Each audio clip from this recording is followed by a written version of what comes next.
स्वामी मोहि न बिसारियो,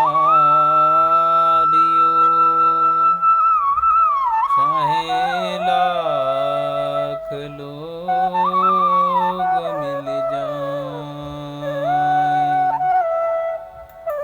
हम सम तुम को बहुत हैं, तुम सम हम को नाहीं। दीन दयाल को बेनती, सुनो गरीब नवाज। जो हम पूतक पूत हैं, सो हैं पिता तेरी लाज। सब कुछ दीना आपने, भेंट धरूं क्या दान। नमस्कार की भेंट धरूं, जोड़ूं मैं दोनों हाथ।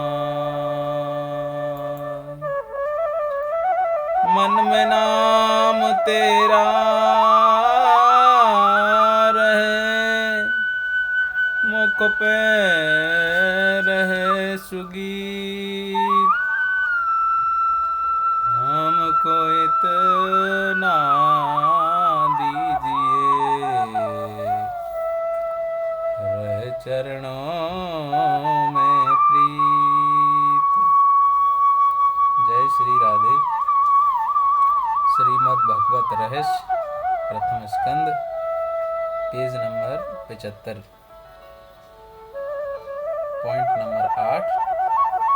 महर्षि व्यास का असंतोष। इतने ग्रंथों की रचना कर लेने पर भी व्यास जी के मन को शांति मिलती नहीं। ज्ञानी पुरुष अपनी अशांति का कारण अपने में ही खोजते हैं, उद्वेग का कारण अपने में ही खोजते हैं, अपने दुख का कारण बाहर नहीं। अपने दुख का कारण आपके अंदर ही है। अज्ञान और अभिमान यह दुख के कारण है। व्यास जी अशांति का कारण अंदर ही खोजते हैं। मैंने कोई पाप नहीं किया, जबकि अज्ञानी पुरुष अशांति का कारण बाहर खोजता है। वह बाहर के कारणों में ही अशांति का मूल पाता है। लोग किए गए पुण्यों को फिर याद करते हैं, परंतु किए हुए पापों को कोई याद नहीं करता, पाप का कोई विचार नहीं करता। व्यास जी को चिंता हुई है कि मेरे हाथ से कोई पाप तो नहीं हुआ है। नहीं, मैं निष्पाप हूँ, परंतु मेरे मन में कुछ खटकता है कि मेरा कोई न कोई काम अधूरा रह गया है। मनुष्य को अपनी भूल जल्दी मिलती है, इसीलिए तो कहा गया है, कृपा वही तब जानिए जब दिखे अपना दोष। जगत के किसी भी जीव का दोष नहीं देखो, अपने मन को सुधारो। जो कोई आपकी भूल बताए तो उसका उपकार भूलना नहीं। व्यास जी ज्ञानी हैं, फिर भी अपने को निर्दोष नहीं मानते। मनुष्य का सबसे बड़ा दोष यही है कि वह अपने को निर्दोष मानता है। निर्दोष एक परमात्मा ही है। ब्रह्मा जी की सृष्टि गुण दोषों से रहित नहीं है। दैवी सृष्टि और आसुरी सृष्टि अनादिकाल से चली आ रही है। व्यास जी सोचते हैं कि मुझे कोई संत मिले जो मेरी भूल मुझे दिखाए। सत्संग बिना मनुष्य को अपने दोषों का भान नहीं होता है। सत्संग में मनुष्य को अपनी भूल सूझती है। व्यास जी के संकल्प से परमात्मा ने नारद जी को उनके पास जाने की प्रेरणा की। कीर्तन करते करते नारद जी वहां पहुंचे। गंगा जी को आनंद हुआ। महापुरुषों से मिलने से कथा गंगा प्रकट होगी, अनेक जीवों का उद्धार होगा। आज गंगा जी शांत हैं ताकि इन दो महापुरुषों के सत्संग में विघ्न न पड़े। यह महावैष्णव मेरे कृष्ण की कथा करेंगे और उस कथा से अनेक जीवों का कल्याण होगा। नारद जी ने व्यास जी से कुशलता का समाचार पूछा। फिर कहा, मैं तो आपको अभिनंदन देने आया था, परंतु आपको चिंता में देखकर आश्चर्य हो रहा है। मुझे लगता है कि आप किसी गहरी चिंता में हैं। आप आनंद में नहीं हैं। व्यास जी के द्वारा व्यास जी ने कहा कि आपकी परीक्षा सच्ची है। मेरी कोई भूल हुई है, परंतु मेरी वह भूल मुझे समझ में नहीं आ रही है। कृपा करके आप मुझे मेरी भूल समझा दें। स्नातस्य में न्यूनमलम विचस्व। मुझ में जो अपूर्णता है, आप इस पर विचारो अर्थात मुझे बताओ। मेरी भूल मुझे बताओ, आपका बहुत उपकार होगा। व्यास जी की विवेक बुद्धि देखकर नारद जी को आनंद हुआ। नारद जी ने कहा, महाराज, आप नारायण के अवतार हैं। आपसे क्या भूल हो सकती है? आप ज्ञानी हैं, आपसे कोई भूल नहीं हुई है। फिर भी आप आग्रह करते हैं तो एक बात कहता हूँ। आपने ब्रह्मसूत्र के भाष्य में वेदांत की खूब चर्चा की है। आत्मा अनात्मा का बहुत विचार किया है। योग सूत्र के भाष्य में योग की बहुत चर्चा की है। समाधि के भेदों का बहुत वर्णन किया है, परंतु धर्म, ज्ञान और योग के आधार श्री कृष्ण हैं। इन सब की आत्मा श्री कृष्ण है। उनकी कथा का आपने प्रेम पूर्वक वर्णन नहीं किया है। आपने भगवान का निर्मल यश पूर्ण रीति से प्रेम से वर्णन नहीं किया है। मानता हूँ कि जिससे भगवान प्रसन्न न हो वह शास्त्र और ज्ञान अपूर्ण ही है। कलयुग के जीवों का उद्धार करने के लिए आपका जन्म हुआ है। आपके इस अवतार का कार्य अभी तक आपके हाथ से पूरा नहीं हुआ, इसीलिए आपके मन में खटका है। ज्ञानी पुरुष भी परमात्मा के प्रेम में पागल न हो जाए, तब तक उसको आनंद मिलता नहीं। प्रभु मिलन के लिए जो आतुर नहीं होता, उसका ज्ञान किस काम का। कलयुग में भोगी जीव आपका ब्रह्मसूत्र आदि नहीं समझ सकेंगे। कलयुग के विलासी मनुष्य आपके गहन सिद्धांत किस प्रकार समझ सकेंगे। आपने तो योग आदि की खूब चर्चा की है, परंतु भगवान की लीलाओं और कथाओं का आपने प्रेम से विस्तार पूर्वक वर्णन नहीं किया है। प्रेम रहित ज्ञान की शोभा नहीं है। परमात्मा जिसे अपना मानते हैं, उसी को ही अपना असली स्वरूप दिखाते हैं।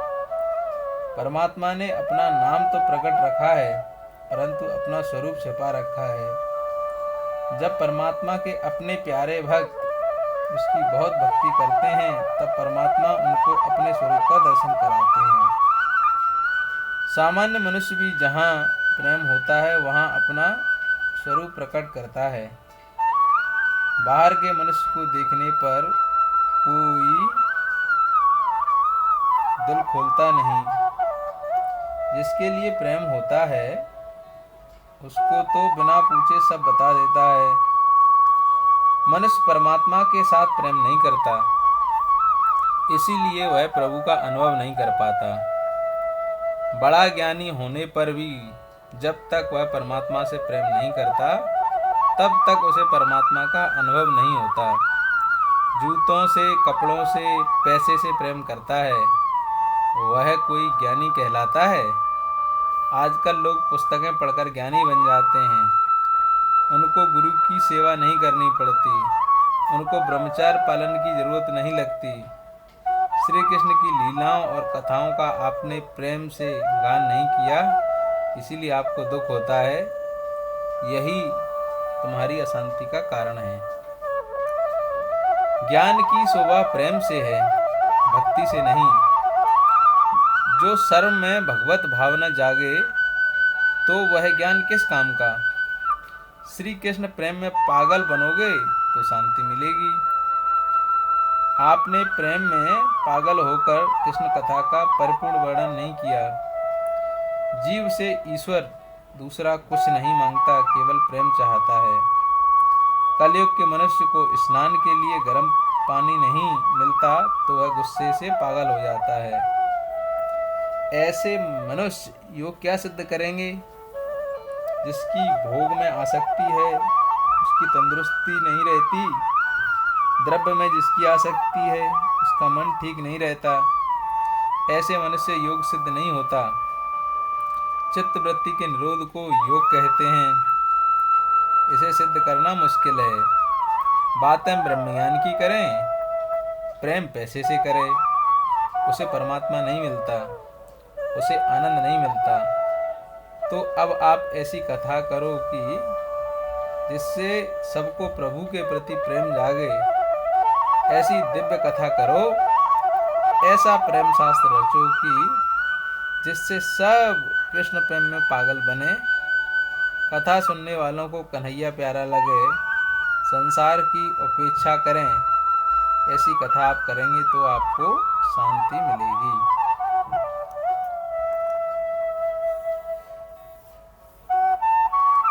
9 भगवान के यश कीर्तन की महिमा और देवर्षि नारद का पूर्व चरित्र।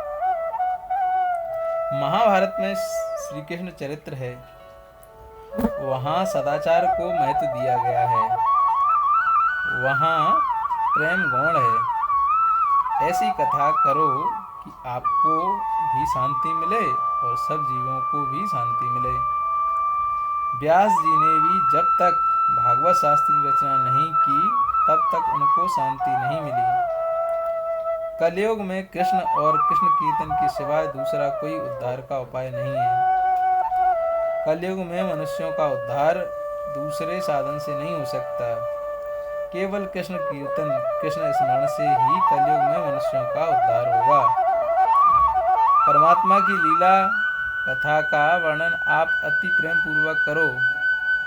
सब साधनों का फल प्रभु प्रेम है। आप तो ज्ञानी हैं। महाराज, मैं आपको अपनी कथा सुनाता हूँ, मैं कैसा था और कैसा हो गया। व्यास जी को विश्वास दिलाने के लिए नारद जी अपनी ही दृष्टांत देते हैं, अपने पूर्व जन्म की कथा सुनाते हैं। कथा श्रवण और सत्संग का फल बताते हैं। कथा सुनने से, संतों की सेवा करने से जीवन सुधरता है। मैं दासी पुत्र था, परंतु मैंने 4 मास कन्हैया की कथा सुनी। मुझे सत्संग मिला तो मेरा जीवन दिव्य बना।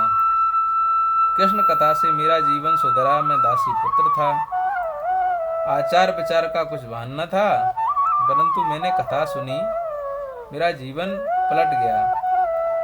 वह मेरे सदगुरु की कृपा थी। व्यास जी नारद जी से कहते हैं, अपने पूर्व जन्मों की कथा सुनाओ। नारद जी कहते हैं कि सुनो। मैं 7-8 साल का था कि मेरे बचपन में ही मेरे पिता की मृत्यु हो गई। मेरी माता दासी का काम करती थी। मैं भील बालकों के साथ खेलता था। मेरे पुण्यों का उदय हुआ। हम जिस गांव में रहते थे वहां घूमते फिरते साधु आए। गांव के लोगों ने उन्हें उस गांव में चतुर्मास ठहरने को कहा और कहा, इस बालक को आपकी सेवा में सौंपते हैं। यह पूजा के फूल लाने में मदद करेगा, दूसरे काम भी करेगा। विधवा का लड़का है, प्रसाद भी आपके पास ही ले लेगा। मुझे संतों का केवल दर्शन ही नहीं, उनकी सेवा का भी लाभ मिला। जब तक किसी पुरुष की प्रत्यक्ष सेवा नहीं करो तब तक मन में से वासना नहीं जाती, अंदर के विचार नहीं जाते। मेरे गुरुदेव सच्चे संत थे, प्रभु भक्ति में रंगे थे। मुझे सच्चे संत की सेवा करने का लाभ मिला। पहले तो सच्चे संतों के दर्शन मिलते नहीं, और दर्शन हो भी जाएं तब भी उनके प्रति सद्भाव नहीं जागता। गुरुदेव अमानी थे, इसीलिए दूसरों को मान देते थे। उनके संग से मुझे भक्ति का रंग लगा।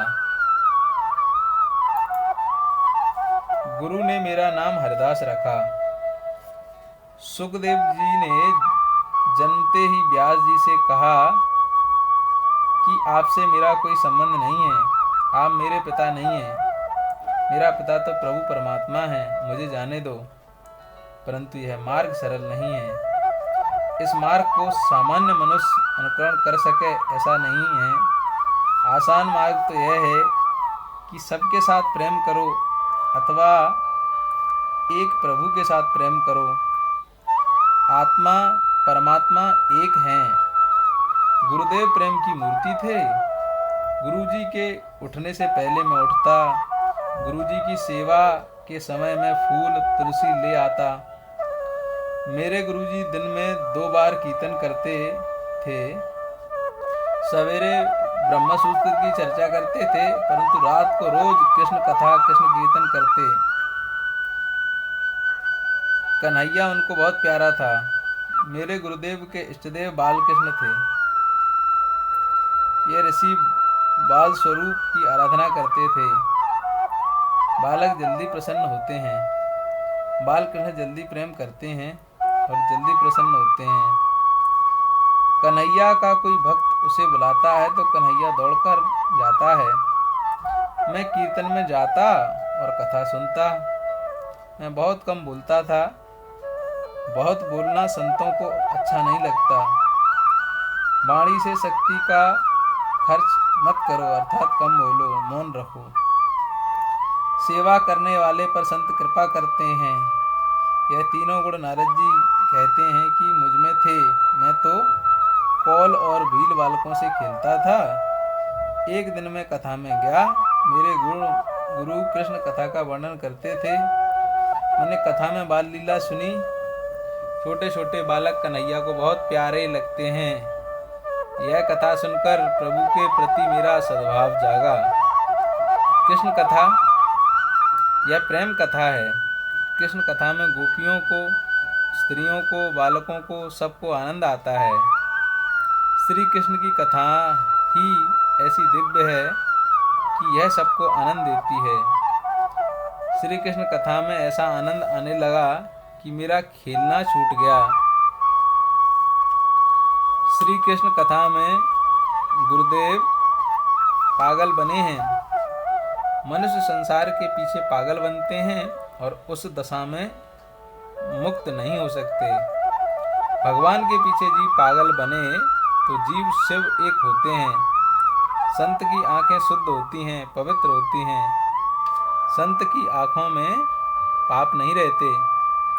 संत की आंखों में श्री कृष्ण विराजते हैं। संत 3 प्रकार की कृपा करते हैं। संत जिसकी ओर बार बार दृष्टिपात करते हैं उसका जीवन सुधरता है। माला फेरते जिस शिष्य की याद आएगी उसका जीवन सुधरेगा। मेरे गुरु मुझे बार बार निहारते थे। गुरुजी कहते थे, एक बच्चा बड़ा समझदार है। गुरुजी को आनंद होता है। वे बहुत प्रसन्न थे। यह जीव जातिहीन है परंतु कर्महीन नहीं है। संत जिस पर प्रेम की नजर डालते हैं उसका कल्याण होता है। एक दिन प्रसाद ले लेने के बाद मैं उनकी जूठी पत्तलें उठाता था। मैं दासी पुत्र था, कहे बिना कुछ खाने को कौन देता। गुरुजी ने मुझे इस प्रकार सेवा करते देखा। संत का हृदय पिघला। गुरुजी ने पूछा कि हरिदास तुमने भोजन किया? मैंने ना कही। गुरुदेव को मुझ पर दया आई। यह बालक कितना समझदार है। गुरुदेव ने मुझे आज्ञा दी कि पत्तों में मैंने महाप्रसाद रखा है, या तुम खाओ। मैंने वह प्रसाद खाया। शास्त्र की आज्ञा है कि गुरु की आज्ञा के सिवा उनकी उच्छिष्ट नहीं खाना। संत जब कल्याण की भावना से प्रसाद देते हैं तो कल्याण होता है। संत हृदय पिघलने पर बुला कर देते हैं, तब वे प्रसन्न हुए, ऐसा मानना। मैंने प्रसाद ग्रहण किया, मेरे सब पाप नष्ट हुए। मुझे भक्ति का रंग लगा, मुझे कृष्ण प्रेम का रंग लगा। उस दिन मैं कीर्तन में गया, मुझे नया अनुभव हुआ। कीर्तन में एक निराला आनंद आया कि मैं आनंद में थेई नाचने लगा। अति आनंद में देहाध्यास छूटता है। कीर्तन भक्ति श्री कृष्ण को अतिशय प्रिय है। भक्ति का रंग मुझे उसी दिन लगा, मुझे राधा कृष्ण का अनुभव हुआ। सुखदेव जी कहते हैं, नारद जी व्यास जी को अपना आत्मचरित्र सुनाते हैं। मैं कम बोलता था, इसीलिए मुझ पर संतों की कृपा हुई। सेवा में सावधान रहता था। संत सेवा में सद्भाव रखते हैं, परंतु गुरुदेव की मुझ पर खास कृपा हुई। मुझे वासुदेव गायत्री का मंत्र दिया। पहले स्कंद में 5वें अध्याय का 36वां श्लोक यह वासुदेव गायत्री का मंत्र है। इस वासुदेव गायत्री का हमेशा जप करो। नमो भगवते तुभ्यं वासुदेवाय धीमहि प्रद्युम्नानिरुद्धाय नमः संकर्षणाय च। 4 माह इसी प्रकार गुरुदेव की सेवा की। गुरुजी का यह गांव छोड़कर चले जाने का दिन आया। गुरुदेव जी अब चले जाएंगे, यह सोचकर मुझे दुख हुआ। मैंने गुरुजी से कहा, गुरुजी आप मुझे साथ ले चलिए, मुझे मत छोड़ो। मैं आपकी शरण में आया हूँ। मैं आपके चौके पर सोया करूँगा। मैं आपका नीच से नीच काम भी करूँगा। मुझे सेवा में साथ ले लो, मेरी उपेक्षा न करो। गुरुदेव ने विधाता का लेख पढ़कर मुझसे कहा, तू अपनी माता का ऋणानुबंधी पुत्र है। इस जन्म से तुम्हें उसका ऋण चुकाना चाहिए, इसलिए माता का त्याग नहीं करना। तो यदि माता को छोड़कर आएगा तो तुझे दूसरा जन्म लेना पड़ेगा। तुम्हारी माता की आहें हमारे भजन में विक्षेप करेंगी। तुम घर में रहो, घर में रहकर प्रभु का भजन हो सकता है। नारद जी कहते हैं, आपने तो कथा में कहा था कि प्रभु भजन में जो विघ्न करे उसका त्याग कर दो।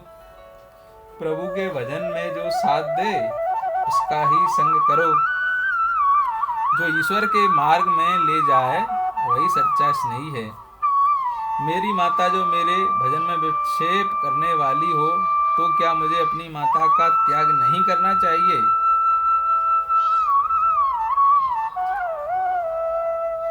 संसारी माँ बाप की यही इच्छा रहती है कि मेरा पुत्र विवाह करके वंश की वृद्धि करे। उनको यह इच्छा होती है ही नहीं कि मेरा पुत्र परमात्मा में तन्मय हो।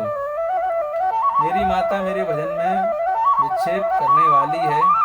आपने कथा में एक दिन कहा था कि अपने स्नेही भी जो कथा में विक्षेप करने वाले हों तो ऐसे स्नेहियों का भी त्याग कर दो। मीराबाई को लोगों ने बहुत त्रास दिया। तब मीराबाई ने घबरा कर संत तुलसीराम को पत्र लिखा कि मैं 3 साल की थी, तब से मैंने गिरधर गोपाल से शादी की है।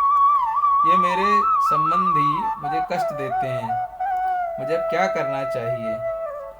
तुलसीदास जी ने चित्रकूट से ही पत्र लिखा कि कसौटी सोने की ही होती है, पीतल की नहीं। तुम्हारी यह कसौटी होती है। जाके प्रिय न राम बैदेही, सो छाड़िए कोट बैरी सम यद्यपि परम स्नेही। जिसे सीताराम प्यारे न लगें, जिसे राधा कृष्ण प्यारे न लगें, ऐसा जो सगा भाई हो तब भी उसका संग छोड़ देना चाहिए।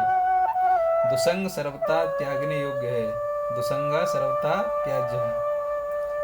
मीराबाई ने यह पत्र पढ़कर मेवाड़ का त्याग कर दिया और वृंदावन आ गईं। भक्ति बढ़ानी हो तो मीराबाई का चरित्र बार बार पढ़ो। संसारी माता पिता भी पुत्र को संसार का ही ज्ञान देते हैं। माता के संग में रहूंगा तो भजन में विक्षेप होगा। गुरुजी ने कहा, तू माँ का त्याग करे यह मुझे अच्छा नहीं लगता।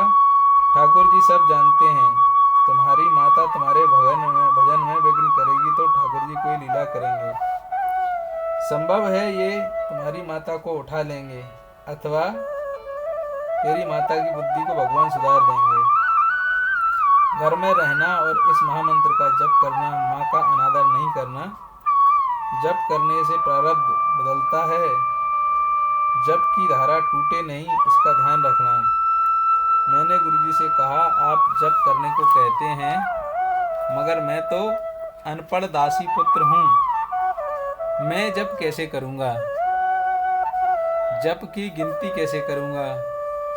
गुरुदेव ने कहा, जप करने का काम तुम करो और जप गिनने का काम श्री कृष्ण करेंगे। जप तुम करना, गिनेगा कन्हैया। जो प्रेम से भगवान का स्मरण करते हैं उनके पीछे पीछे भगवान फिरते हैं। मेरे प्रभु को और कोई काम नहीं है। जगत की उत्पत्ति और संहार का सारा काम माया को सौंप दिया है। परमात्मा के नाम का जो जाप करता है, परमात्मा उसके पीछे पीछे फिरते हैं। जप की गिनती तो नहीं करनी है, गिनोगे तो किसी को कहने की इच्छा होगी, किसी को जप की संख्या कहोगे तो थोड़ा पुण्य चला जाएगा, पुण्य क्षय होगा। गुरुजी ने मुझे वासुदेव गायत्री मंत्र का 32 लाख जप करने को कहा। 32 लाख जप होगा तो विधाता का लेख भी मिटेगा, पाप का नाश होगा। बेटा, इस मंत्र का सदा जप करना। मंत्र का जप करने से ईश्वर के साथ जीव का संबंध होता है। रुद्र से संबंध पहले होता है, इसके बिना ब्रह्म के साथ संबंध नहीं होता। फिर ब्रह्म साक्षात्कार होता है। रोज यही भावना रखना कि कृष्ण मेरे साथ ही हैं। श्री कृष्ण प्रेम का स्वरूप हैं, तेरा कल्याण करेंगे। बेटा, तू बाल कृष्ण का ध्यान करना।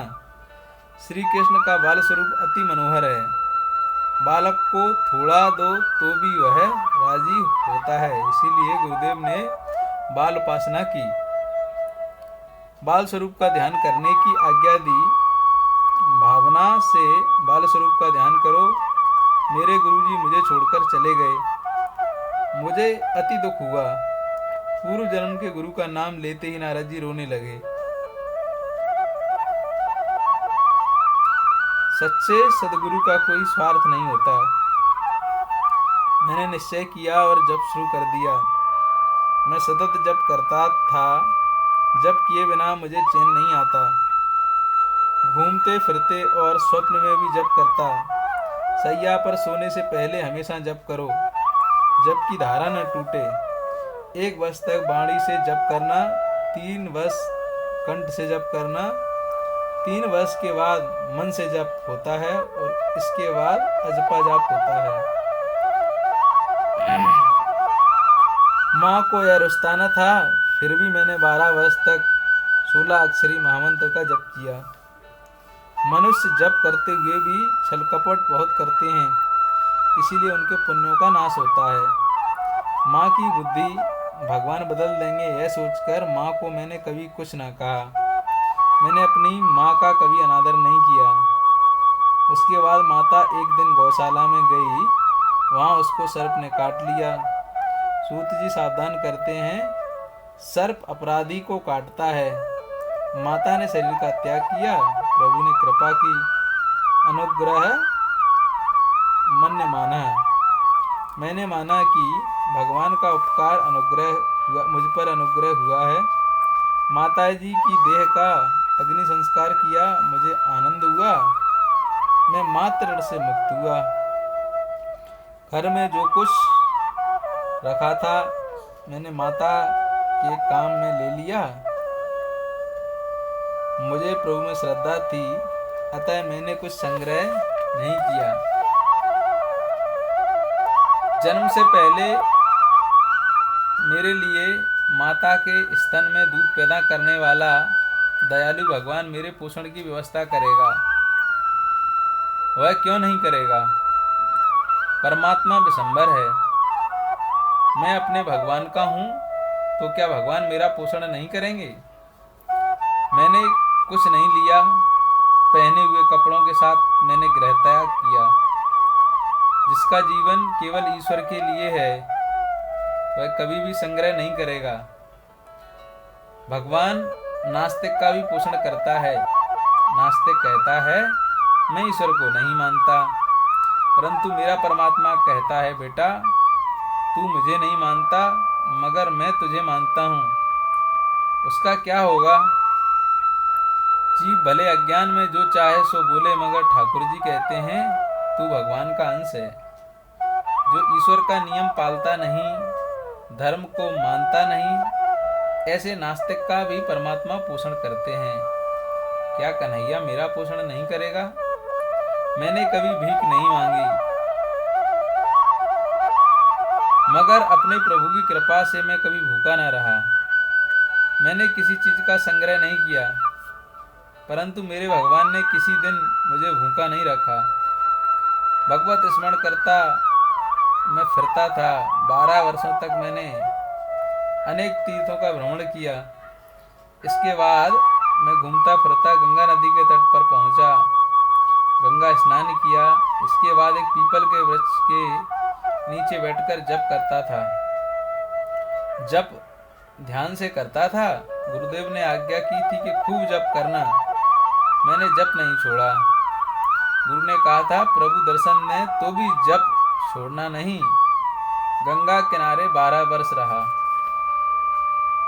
24 साल से भावना करता था कि कन्हैया मेरे साथ हैं। मेरे पूर्व जन्म के पाप बहुत होंगे, इसीलिए मुझे प्रभु के दर्शन नहीं हो रहे हैं। परंतु श्रद्धा संपूर्ण थी, इस कारण एक दिन प्रभु मुझे दर्शन अवश्य देंगे। भावना में भाव से मुझे कृष्ण दिखते थे, मगर मुझे बाल कृष्ण के प्रत्यक्ष दर्शन नहीं हो रहे थे। अपने श्री कृष्ण का मुझे प्रत्यक्ष दर्शन करना था। मुझे लगा कि श्री कृष्ण मुझे कब अपनाएंगे, कब मुझे मिलेंगे। मुझे श्री कृष्ण दर्शन की तीव्र इच्छा जागी। क्या अच्छा हो कि मुझे श्री कृष्ण की झांकी हो। मेरे लाला ने कृपा की। एक दिन ध्यान में मुझे सुंदर नीला प्रकाश दिखा। प्रकाश देख मैं जब करता था, वहां प्रकाश में से बालकृष्ण का स्वरूप प्रकट हुआ। मुझे बालकृष्ण के मनोहर स्वरूप की झांकी हुई। मेरे कृष्ण ने कस्तूरी का तिलक लगाया था। वक्ष स्थल पे कौस्तुभ भमड़ी की माला धारण की थी। नाक में मोती था। आंखें प्रेम से भरी थीं। मुझे जो आनंद हुआ उसका वर्णन करने की शक्ति सरस्वती में नहीं है। मुझे ऐसा हुआ कि दौड़ जाऊं और श्री कृष्ण के चरणों में वंदन करूं। मैं जैसे ही वंदन करने गया तो कृष्ण अंतर्ध्यान हो गए। मुझे लगा मेरा श्री कृष्ण मुझे क्यों छोड़कर चला गया। वहां मुझे आकाशवाणी से आज्ञा मिली, तेरे मन में सूक्ष्म वासना रही है। जिसके मन में सूक्ष्म वासना रह गई हो, ऐसे योगी को मैं दर्शन नहीं देता। इस जन्म में अब मेरा दर्शन तुझे नहीं होगा। यों तो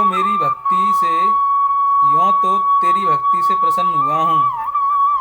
तेरे प्रेम को, भक्ति को पुष्ट करने के लिए तुम्हें दर्शन दिया है, परंतु तुझको अभी एक जन्म और लेना पड़ेगा। अभी तेरे बहुत से जप बाकी हैं। अगले जन्म में तुझे मेरा दर्शन होगा। दृष्टि और मन को सुधार, सतत विचार कर कि मैं तेरे साथ हूँ। जीवन के अंतिम श्वास तक करना। बिना भजन का भोजन पाप है। सत्कर्म की समाप्ति नहीं हुआ करती। जिस दिन जीव की समाप्ति उसी दिन सत्कर्म की समाप्ति। इसके बाद मैं गंगा किनारे रहा। मरने से पहले मुझे अनुभव होने लगा कि इस शरीर से मैं जुदा हूँ। जड़ चेतन की ग्रंथि छूट गई।